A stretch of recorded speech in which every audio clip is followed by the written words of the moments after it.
And in the Impact segment tonight, let's get right to Republican presidential contender Donald Trump joins us now from his headquarters in Manhattan. First of all, I need some clarity on a few issues. Let's start with the Muslim registry controversy. What do you want there? What's your vision? Well, it's very simple. When they come in from Syria, guest of President Obama, we shouldn't be taking any because we have no idea where they come from, who they are. They have no paperwork. There's no way of proving that their paperwork is correct.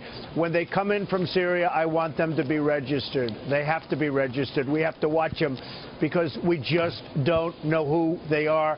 We don't know where they come from. We don't know if they're ISIS, and we don't know if they have evil intentions. So I want them registered. All right, but they will be if they get papers to come here.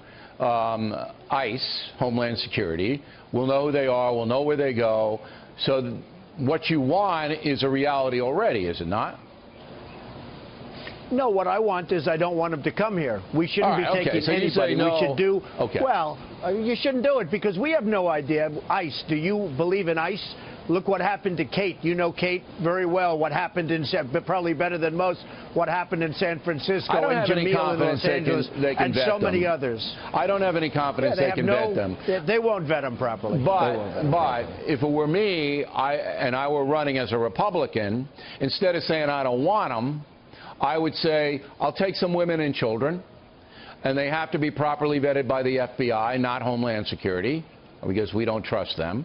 But I will take some women and children who are languishing in these camps. That puts a humane face on it and doesn't put us in danger. Wouldn't that be a smarter strategy?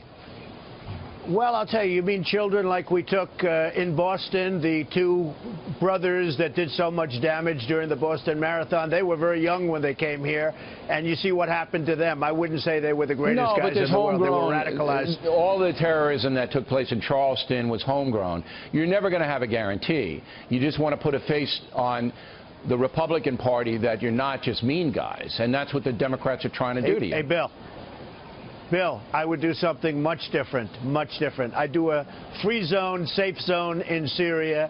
I'd get other people in other countries to support us because, frankly, who would do we that? Can't keep putting up, well, like the Gulf states. You got to get them to put up because they're putting up nothing. The Gulf states have money. They're not taking anybody. They're not putting up much money. I'd have them. They have more money than anybody. We don't have any money. We're a debtor nation. We owe $19 trillion. This will cost us when we take all of these people. And believe me, it doesn't stop at 10,000. This will cost us billions of dollars over a 10-year period, and we can't do it. All right. Well, you and I have the same vision. We have the same vision about safe zones inside Syria.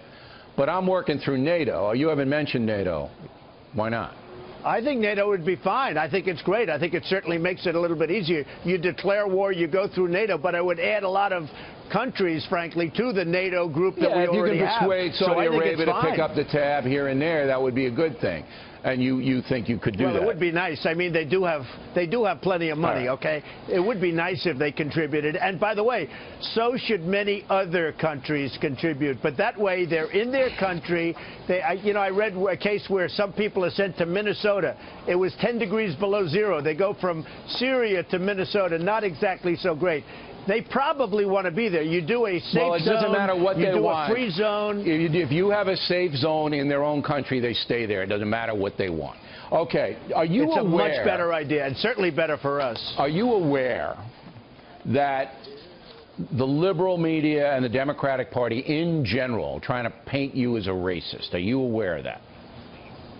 I think so, but I think people know better than that. I'm probably the least racist person on earth. Well, I've known you a long time, and I never saw any racism from you. However, when you tweet out a thing, and this bothered me, I got to tell you, you tweeted out that whites killed by blacks, these were statistics you picked up from somewhere, at a rate of 81%.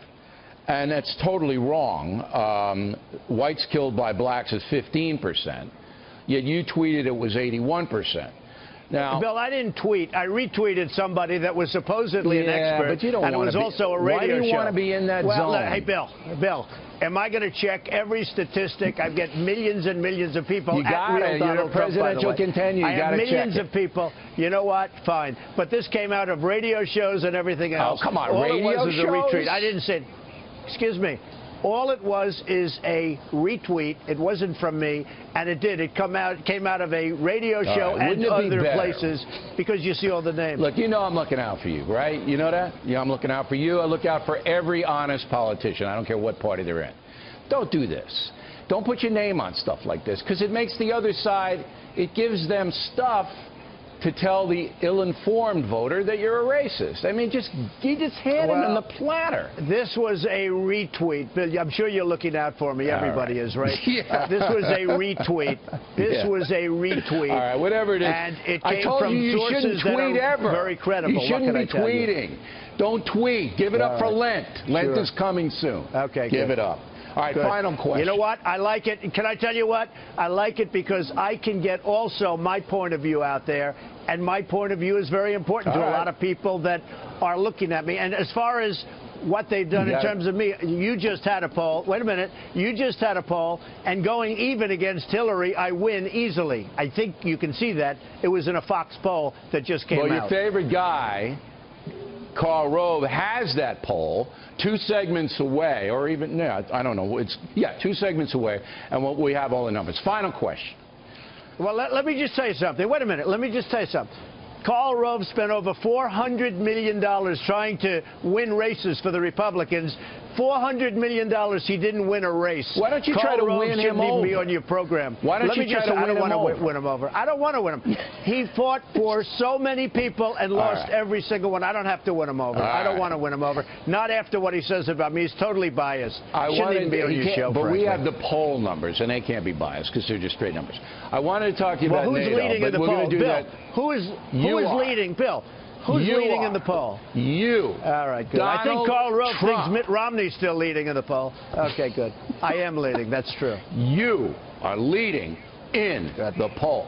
Good. All right, you also have a book out. Explain that to Karl Rove. Crippled America, right? It's doing pretty well, the book.